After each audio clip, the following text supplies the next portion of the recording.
Hello everybody and welcome back to the Breakfast Club. You're with me, Ibrahim, and if you're just joining us for the very first time this morning, we're with Dr. Nora on our Healthy Living segment, our weekly Healthy Living segment, and we're talking about how to have a positive baby delivery using the Cesarean technique. So Dr. Nora, you shared a lot of common stereotypes before the commercial break. Now we're going to ask you for your tips.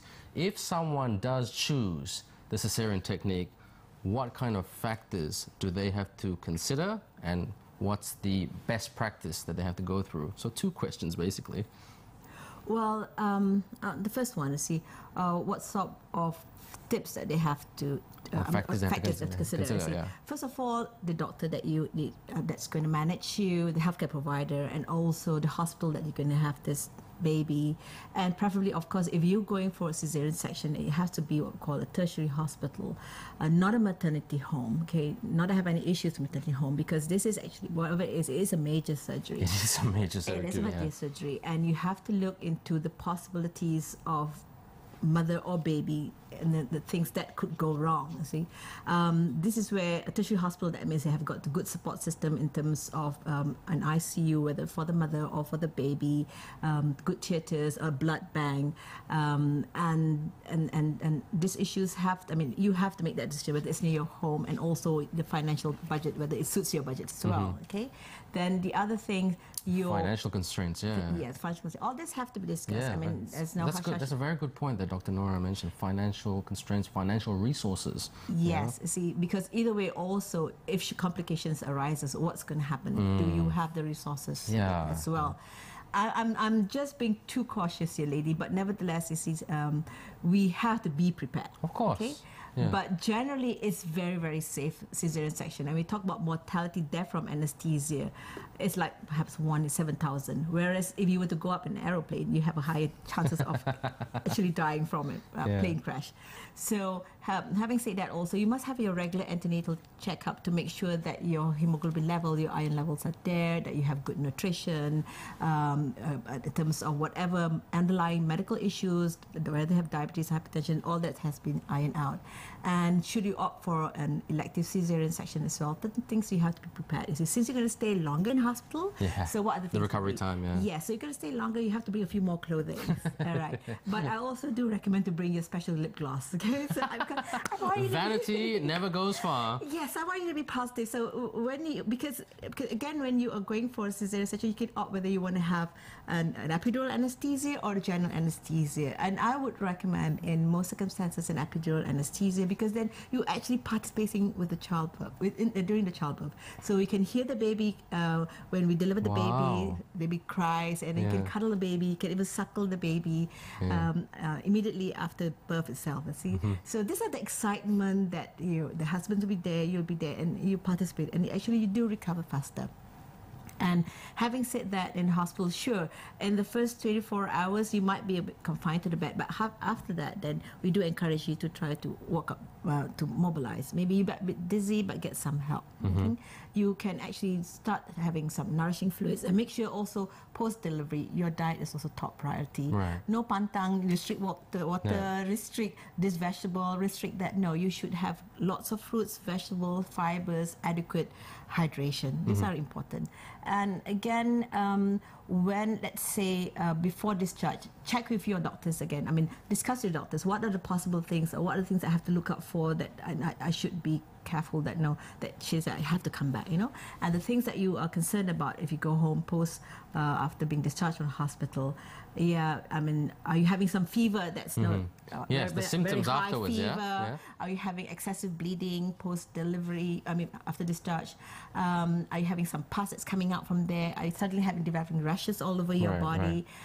These are some issues that perhaps might need an emergency attention that needs you to come back. Or you're having some pain in your legs, which might suggest deep vein thrombosis. So deep vein thrombosis is still it's part of the equation. Very rare, darling. It's very, very rare. Yeah. Yes. Okay. But still, it does happen I would say to those who are fat, obese patients. Weight issues, yeah. Weight issues, you see. So again, like I said, we have women from all shapes and sizes and ages Yeah. as well. So these are the areas that you should know, be careful about. And what are the things that you need to do at home, okay?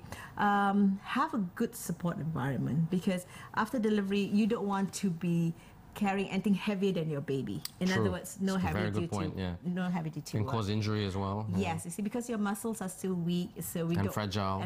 So we take time to heal. So you don't want to do any heavy duty things. No, you don't. Yeah, so literally. No running marathons, mums, yeah. Not yet. Yeah. But maybe about 3 months after that. You see. Yeah. So don't use tampons. No sex yet. No sex yet. Okay, till perhaps maybe after I would say about 6 weeks. Then again, after that has all occurred, I said, okay, when do I plan for make pregnancy? How do I plan to make pregnancy? These are the things that, of course, you still have to go back to your doctor for the postnatal check, because I do have some patients, unfortunately, feels that they're so great, they're so well, and they don't come back after postnatal. Yeah, but true. these are rare. But nevertheless, don't take it. So don't disrespect it. Just No. because you're feeling well, don't say, oh, okay, Okay, I'll I'm see. fine. I'll see when I go to- fine, until my next checkup, wherever. Yeah, Okay, right. okay. Now, Dr. Nora, sometimes you have patients who panic. Like if they're just feeling the slightest headache, like the slightest muscle sore, and they think, oh, I've got to go see the doctor. I've got to go see the doctor. I mean, there are some patients out there like that. So when a person is going through the healing process, what should they look out for, like abnormalities, or just, expect what kind of normalities can they expect?